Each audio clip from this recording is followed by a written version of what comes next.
When it comes to birth control, many women today are choosing a pill-free method called long-acting reversible contraception, or LARCs. Some women may shy away from this option because of the myths surrounding it, but our next guest is here to set the record straight. Here to give us the straight talk on LARCs, Dr. David L. Howard, an OBGYN from Well Health Women's Specialty Care. Good morning, Dr. Howard. Good morning, JJ. Okay, before we dive in and talk about LARCs, can you give us just a general overview of the options that women have currently for birth control? Right. So the way I like to think about it very briefly is, number one, you've got male-based methods and female-based methods. And within the category of female-based methods, a simplistic way to think about it is active methods that require the woman to be doing something every time with every intercourse, or take something every week, or take something every month or day, active methods. And then there are these passive methods that the best way to think about it, set it and forget it. The woman, the doctor puts it in, and the woman doesn't have to remember anything. It provides long-acting contraception that is reversible. So that's a very simplistic way to think about it. That was a really nice breakdown, and I'm only giggling because I thought of automatic sprinklers in my yard, of Set it and forget it. Those set up. Yeah. Okay, so thank you. So on the passive methods, that's where we talk about LARCs, or long-acting reversible contraception. What are they? Right, so to be really specific, there's 3 types of long-acting reversible contraceptions. Okay. 2 of them are called IUDs, but what does that stand for? Intrauterine device. It's a T-shaped device with a string at the end that's placed inside the uterus, intrauterine device.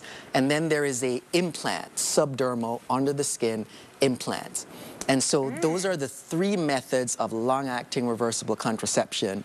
2 of them are placed inside the uterus, 1 under the skin. The 2 inside the uterus, 1 of them lasts for 5 years, 1 lasts for 10. The one in the arm, the implant, called Nexplanon, that lasts for 3 years. Very interesting. I certainly have heard about IUDs. The implant is a little bit newer to me. And with all 3 of these, they are reversible, as in a woman can have them removed and then carry on to have children. Am I right? Yeah, there's no long-term effects on fertility. Okay, so really choosing the best method is really about catering it to the individual. Right. Am I right? Yes. Okay, so let's talk about IUDs first, and talk about who IUDs are best for. Well, the interesting thing is that IUDs are actually best for almost everyone. And it sounds a little facetious for me to say that, but they actually did a major study in St. Louis, the contraceptive choice study.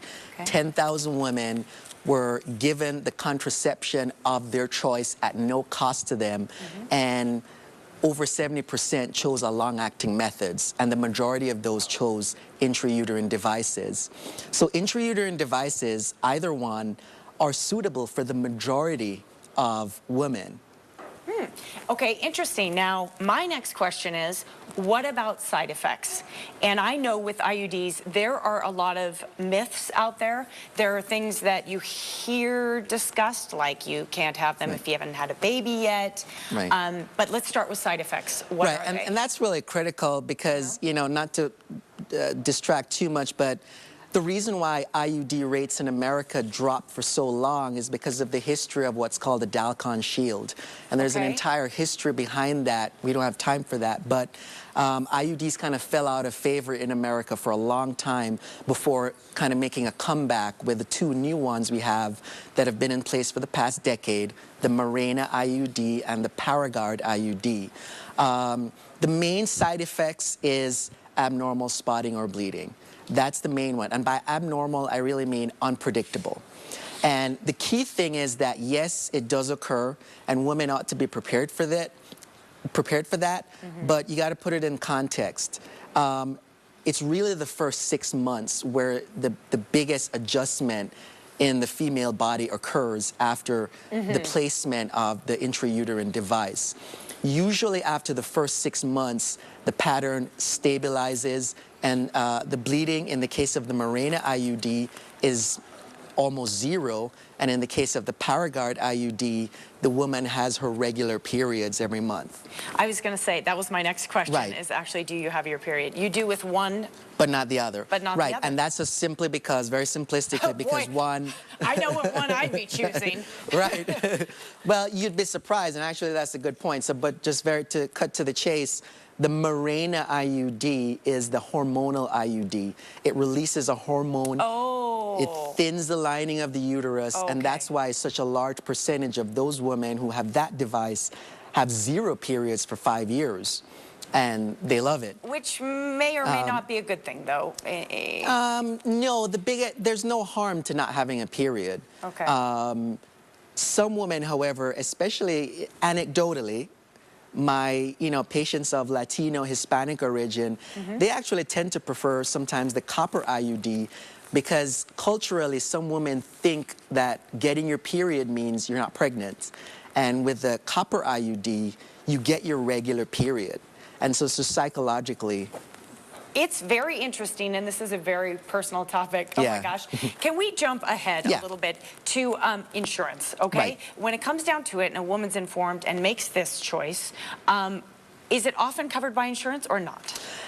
And it's, again, it's a classic case of history. Before the Affordable Care Act, there really was a number of situations, number of insurance plans where it would be covered, but maybe with a high copay. Yes. These devices, the IUDs and the implants, the sticker price is high. Let's not, cover it up. It's almost $1,000. Wow. If you were to buy just straight cash. That's a lot. And so, but now with the Affordable Care Act and the contraceptive mandates, almost every major insurance plan is not only covering it, but without any copays. Wow, that is very good to know. Thank you so much for being here and sharing this great information with us, Dr. Howard. Absolutely. Yes. For more information on LARC and to schedule an appointment, call the phone number or visit the website on your screen. Well Health Women's Specialty Care is also on Facebook and Twitter. And a community